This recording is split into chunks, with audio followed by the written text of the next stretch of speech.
secretora de vías lagrimales, que ya saben ustedes, lo hemos visto en anatomía, y es darle un poquito de lo que pasa, ¿no? El aparato lagrimal en general está formado por dos partes, la porción secretora y la porción excretora. La porción secretora está constituida por la glándula lagrimal principal, las glándulas excresoras de Krauss y Wolfe, las glándulas de meibomio, las glándulas de Seyss, que son productoras de lípido, que forman la capa lipídica de la película lagrimal. Aquí tenemos la glándula lagrimal principal en el techo de la órbita, en la porción temporal, en la fosa lagrimal, y como verán ustedes tiene dos partes, la parte orbitaria y la parte palpebral, que está dividida por la metamería de la aponeurosis del elevador del párpado superior. Esto cumple una función también, la aponeurosis, la metamería, que con el parpadeo produce un ordeñe de la parte lagrimal que está en la porción palpebral y hace que las lágrimas que se han formado en la glándula sean dirigidas al fondo del saco conjuntival superior temporal a través de estos conductos, y con el parpadeo distribuye las lágrimas sobre la superficie ocular para nutrir y lubricar la superficie. La porción excretora, una vez que se ha bañado el ojo mejor y se ha lubricado y se ha nutrido, hay una parte residual de la lágrima que forma el lago lagrimal. El lago lagrimal está aquí encima de la carúncula lagrimal, ¿no? En la parte medial de la hendidura palpebral, y a partir de ahí empieza la porción excretora, desde los puntos lagrimales, los canalículos lagrimales, el saco lagrimal y el conducto lagrimonasal, que va a llegar hasta la válvula de Asner y el cornete inferior.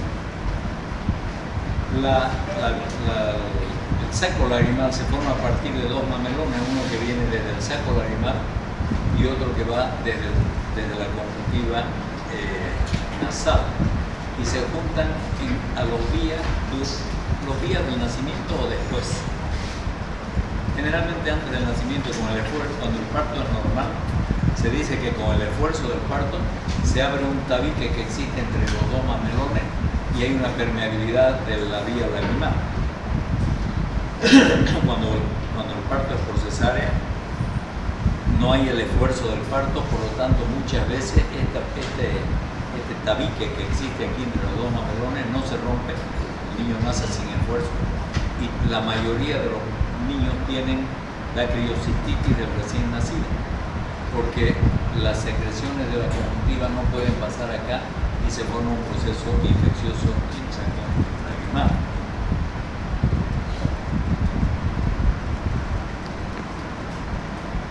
Entonces el mecanismo es este: se forma la lágrima, se baña, se forma el lago lagrimal, y a partir de los puntos lagrimales el 80% de la lágrima residual pasa por el canalículo inferior al saco lagrimal y el 20% del canalículo superior. Por eso cuando hay traumas de órbita, cuando hay sección de este canalículo, es obligatorio la reparación quirúrgica del canalículo, porque si no el paciente va a tener toda la vida lagrimal, que sería epífora, porque está obstruida la vía lagrimal. Y entonces este es el mecanismo, y pasa al saco lagrimal, y de ahí ya pasa al cornete inferior.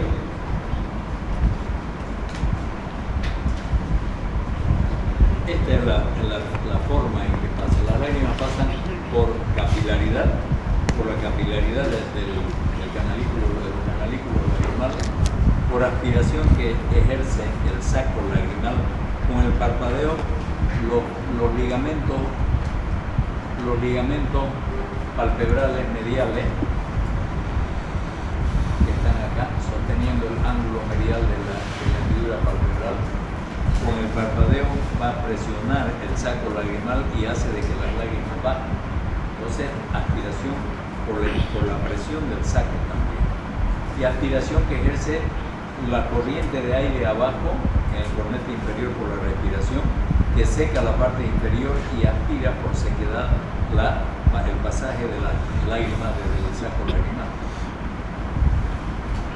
Los componentes de la lágrima son agua, sales minerales, proteínas y lisocimas.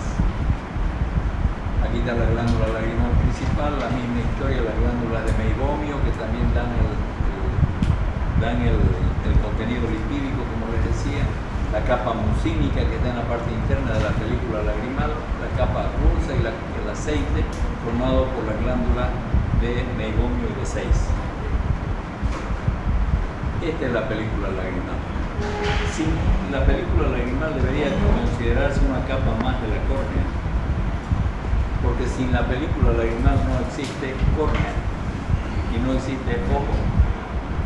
Parece nada, pero cumple una función vital para el globo ocular, la película lagrimal, que en su parte externa está la porción lipídica que se forma el contenido de la porción lipídica, se forma la glándula de meibomio de Seyss, les decía, y cumple la función de evitar de que la película acuosa, la porción acuosa de la lágrima, que es el 90% del espesor de la lágrima, se evapore.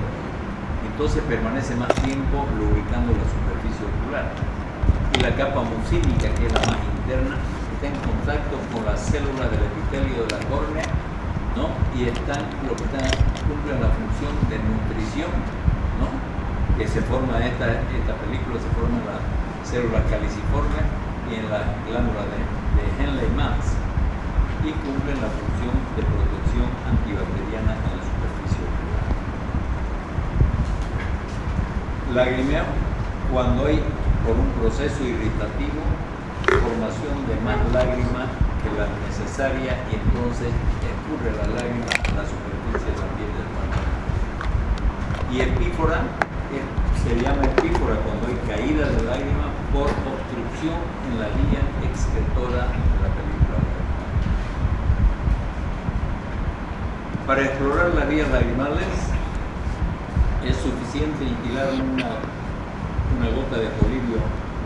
Pueden poner un poco de, ¿cómo se llama esto? De edulcorante que se usan para echarle el azúcar. ¿Stevia? A la café. Stevia. Stevia o lo que sea, una gotita de stevia, y al tiro vas a sentir en la garganta el dulce, si está permeable. Si están permeables las vías lagrimales.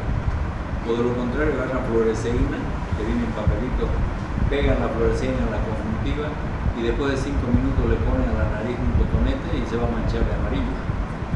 Son formas de ver la permeabilidad de las vías lagrimales. Entonces un colorante, la fluoresceína se usa normalmente, ¿no? Y se ve si aparece en la nariz.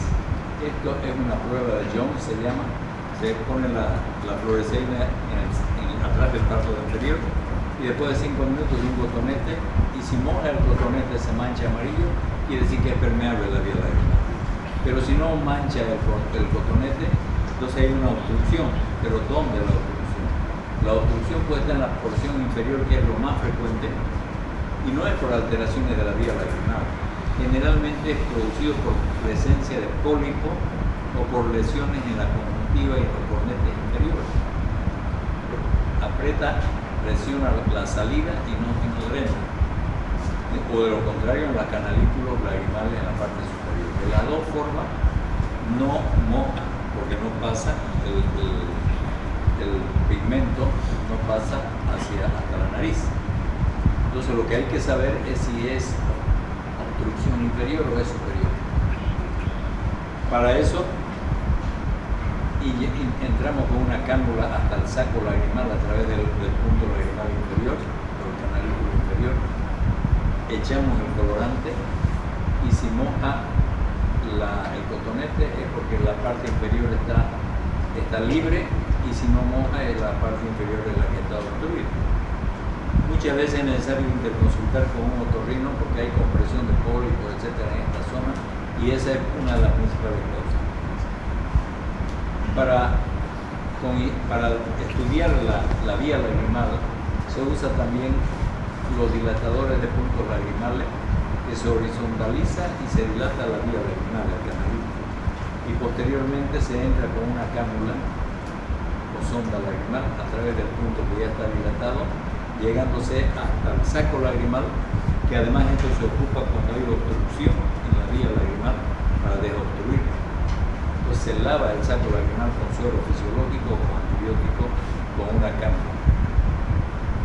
Se usa también la lacriocictorinografía con colorantes, va con sustancias radiopacas como la urografina o alguna de esas que ocupan los radiólogos, y se instila en la vía lagrimal y se sacan radiografías para saber el sitio, si hay obstrucciones o si hay compresiones en el proyecto, para investigar cuál es la causa de la obstrucción de las vías lagrimales. Entre las alteraciones congénitas de las vías lagrimales tenemos la aplasia congénita de las glándulas lagrimales, y generalmente se asocia a neftalmos o criptoftalmos, que el ojo se detiene en su formación, criptoftalmos no ha llegado a completar su formación, o no existe formación de globos oculares por una alteración congénita, eso altera la órbita, no hay formación de las glándulas lagrimales, por lo tanto la vía lagrimales también está alterada. Otra patología de las glándulas lagrimales, de la glándula lagrimal principal que es frecuente, es ver este nódulo que encontramos en la conjuntiva en la parte superior temporal. Parecería un tumor, pero es la parte de la glándula lagrimal, la porción inferior, la palpebral, que se ha desinsertado y se baja a la parte superior del globo ocular y parece un tumor. Lo que hay que hacer con esto es subirla a su posición y suturar la película, que se reposicione y cumpla con su función. Entre los procesos inflamatorios de la vía lagrimal tenemos la dacrioadenitis, inflamaciones de las glándulas lagrimales, que pueden ser agudas o pueden ser crónicas. En los casos de inflamaciones agudas por obstrucción de las vías lagrimales, se producen procesos inflamatorios en la glándula lagrimal principal. Y en las crónicas, esporádicamente, en los procesos crónicos se reagudizan de vez en cuando y producen inflamaciones, pero estos están asociados generalmente a otro tipo de patologías que ahora vamos a ver. Los tumores de la glándula lagrimal, generalmente son en la parte de la porción lagrimal de la glándula lagrimal orbitaria, no en la palpebral, se presenta. 50% son malignos y 50% son benignos. Y vean ustedes que van a ver que desplaza el globo ocular, produce diplopía, visión doble, y el globo ocular por la compresión lo despacha, lo empuja hacia abajo y adentro. Esto es un inicio de un proceso inflamatorio, por eso no es notorio, pero esto es un adenoma pleomorfo de las glándulas lagrimales. Los síntomas al comienzo producen diplopía. Esto hay que sacarlo para estudiarlo y ver si es maligno o no. El síndrome de Mikulicz se produce con una hipertrofia del estroma de la glándula lagrimal y de las glándulas salivales también. En realidad todas las glándulas de secreción externa. Y hay una atrofia del parénquima secretor. La glándula se agranda, pero forma menos cantidad de lágrimas y de saliva también. Esto se presenta como una complicación de otras enfermedades como la sarcoidosis, linfoma, leucemia, etc. Varias patologías que se focalizan en las glándulas de secreción externa y producen este fenómeno. La hiposecreción lagrimal o queratoconjuntivitis es una enfermedad muy corriente de la vía lagrimal excretora. ¿Cómo se diagnostica? Por el test de Schirmer, que se aplican en la punta del papel filtro, que está calibrado entre a 5 milímetros, se dobla la punta y se aplica atrás del párpado inferior en la porción temporal, para que no lastime la córnea, previo aplicación de una gota de anestesia tópica, se deja un rato hasta que haga efecto y no esté irritado el ojo. Se colocan los puntos 5 minutos y se mide cuántos milímetros moja del papel film. Si es menos de 15, hay falta de lágrima. Es decir, el grado de la secreción lagrimal está disminuido de acuerdo a la cantidad de papel que moja en el test de Schirmer. También hay hiperemia de la conjuntiva perikerática, inyección perikerática. Y vean ustedes, se forman filamentos en la superficie y alteraciones, una epitelitis, una inflamación del epitelio corneal en la superficie, en toda la superficie. Esto por la disminución de los elementos componentes de la película lagrimal y por falta de lubricación de superficie. El tratamiento número 1 es poner lágrimas artificiales. Esto ocurre, la mayor parte de la gente que trabaja en oficina con computadora, ¿no? están sometidos a la fijación en pantallas de computadora que normalmente están puestas al frente, ¿no? Las ponen al frente y la empleada trabaja. Y cuando el paciente, la persona que está trabajando, está mirando con una pantalla al frente de su cara, está disminuyendo la frecuencia del parpadeo. Entonces, con el aire acondicionado se secan los ojos y producen sequedad ocular primer grado de esta keratoconjuntivitis zika, porque produce una conjuntivitis, una sequedad de la superficie ocular. Y el tratamiento primero es bajar la pantalla de la computadora la parte superior a la altura de los ojos.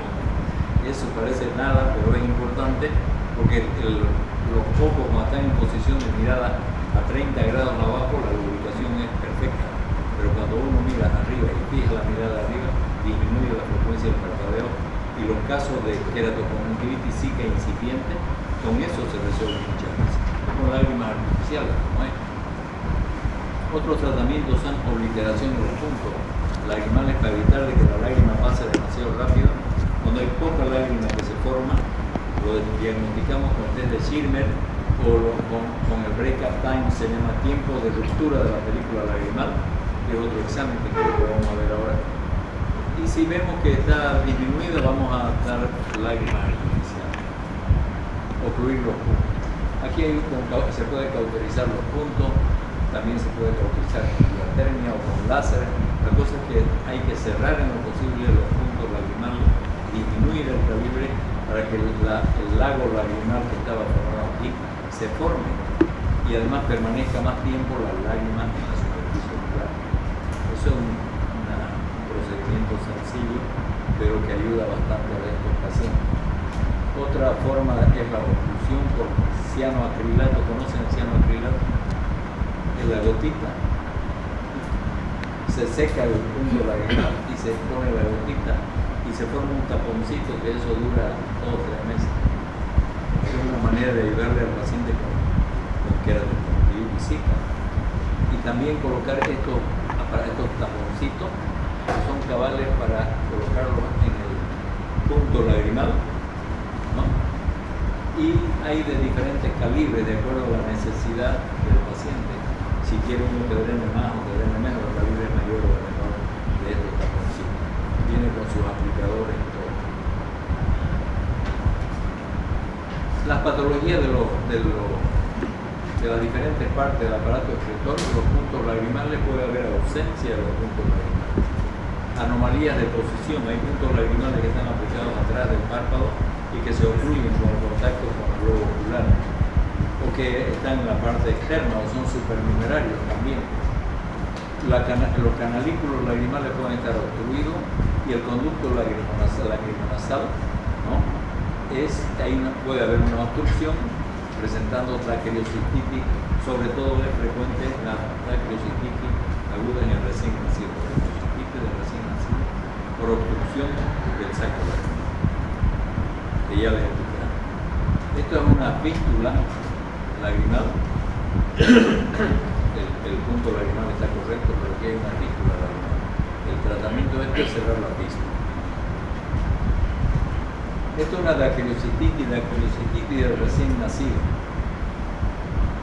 Aquí está la glándula lagrimal que está formando ya lágrimas desde antes de que nazca el niño, ¿no? Y hay pasaje a través de los puntos lagrimales normal, pero en esta zona hay una obstrucción por la presencia de la membranita de comunicación entre el mamelón superior y el inferior, y se comienzan a acumular secreciones de la lágrima y forman un tapón al comienzo, un tapón en el saco lagrimal que produce dactiliocistitis, una obstrucción que se convierte en infecciosa porque después comienzan a entrar bacterias a través de los puntos lagrimales al saco lagrimal. Entonces, dactiliocistitis del recién nacido. El tratamiento de estos niños, que ya saben, la mayoría son nacidos por cesárea. Primero es este tratamiento, el más práctico: hacer masajes sobre el saco lagrimal que está en la fosita lagrimal, por detrás del hueso de la órbita inferior, ¿no? Maxilar superior, en la parte interna de la fosita lagrimal. Se hace masajes rotativos en esta parte. Lógicamente la madre hay que decirle que se corte las uñas o le va a lastimar la cara limpia. Entonces hacer masajes rotando hacia adentro y hacia afuera, atrás del hueso de la órbita, donde está el saco lagrimal. Con esto se resuelve la mayor parte de la dactiliocistitis, pero aplicando, después de hacer el masaje hay que aplicar antibiótico. Si ustedes ponen el antibiótico sin hacer el masaje, no entra porque está obstruido, ¿no? Entonces no va a tratarse de eso, no se va a curar nunca. Pero si ustedes hacen el masaje, con el masaje el contenido de la obstrucción se bota a través del canalículo a la conjuntiva, se echa acá y se bota hacia la nariz, otra parte. Y además ayuda a que se rompa el mamelón si existe de comunicación entre los dos mamelones, la tabique. Es el primer tratamiento que es lo más simple. La mayoría usando antibióticos previo masaje, cada 2 o 3 horas es suficiente. Se tarda a veces un tiempo, pero responden la mayoría. Una vez que no ha respondido a eso, en menores de 2 años se puede usar dilatadores de punto, ¿no? O sonda, dilatadores con manómetro para presionar y que abra la parte que está obstruida. Y también se usan sondas metálicas que entran hasta el saco lagrimal y desobstruyen si también existe la división entre los dos mamelones. Después se lava con una cánula, se lava el contenido con antibiótico y se da el tratamiento que corresponde al masaje. Ese es el tratamiento en los niños que tienen recién nacidos, que tienen esta patología que es frecuente. Las dactiliocistitis crónicas son de los viejos, de la gente mayor, y se presentan por dactiliolitos, que son pequeñas piedras que se forman en el saco lagrimal y que obstruyen muchas veces el pasaje, o por secreción abundante o por estenosis del mismo saco lagrimal. El tratamiento, esto produce lagrimeo y tumoración algunas veces acá. Los pacientes llegan a acostumbrarse ellos mismos, porque no se hacen bien el tratamiento, ellos mismos se acostumbran, ya saben y se hacen esto y sacan y siguen viviendo felices un tiempo y se devuelven a hacer cuando vuelve a aparecer la cosa, hasta que se infecta y hay que operarlo, y en ese caso hay que hacer una dactiliosclerotomía, hacer un nuevo conducto para que las lágrimas pasen hasta el saco lagrimal. Esto es la dactiliosclerotomía. Se hace un nuevo orificio de comunicación y se pone un stent, un tubo de silicona que se lo sostiene acá en la nariz durante 2 meses. Se lo deja ahí y después se lo retira y va a formarse un nuevo conducto lagrimal. Eso es para resolver el problema de la dactiliocistitis crónica. Se usa antibióticos por vía oral también, por supuesto, para tratar la infección. Esto es una dactiliocistitis aguda, vean ustedes, un absceso. Generalmente en la gente mayor las dactiliocistitis agudas son dactiliocistitis crónicas que se reagudizan por infección. Entonces, lo que hay que hacer es tratar de dilatar el punto y masajear para que salga el contenido. Si no sale, con una aguja hipodérmica, una número 21, se entra y se aspira y se manda al laboratorio para ver qué bacterias son esas. y tratarlo adecuadamente. Sea tratamiento por vía oral, y va a comenzar a disminuir también esta infección. Entonces los síntomas son la tumefacción, enrojecimiento, dolor y epífera, porque está obstruida la vía lagrimal. Tratamiento vía oral primero, antibiótico y antiinflamatorio, y después recién hacer el tratamiento quirúrgico por la dilatación por sonda del naso lagrimal. Esto es una dactilocystitis reagudizada, aguda, dice, pero es reagudizada. Dactilocystitis del viejo, las reagudizadas. Esto es un absceso del saco lagrimal.